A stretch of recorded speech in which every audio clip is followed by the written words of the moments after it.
ఓ మనిషి వెనక గుంపు వస్తోందంటే అందుకు కారణం డబ్బై ఉండాలి లేదా పవర్ అయి ఉండాలి. ఇవేవీ లేకపోయినా ఒకరి వెనుక గుంపు వస్తోందంటే అందుకు కారణం ఆయన మనసు. నా ఇన్నేళ్ల జీవితంలో అంత గొప్ప మనసుని చూశాను. సంతోషంగా ఉండండి.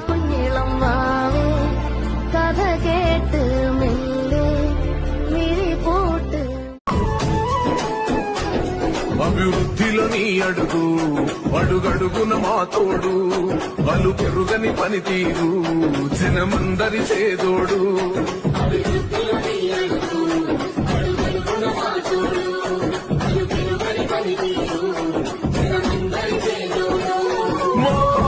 అన్నంటే జనమున వస్తావు అన్నాని మేమంటే నేనున్నానంటావు.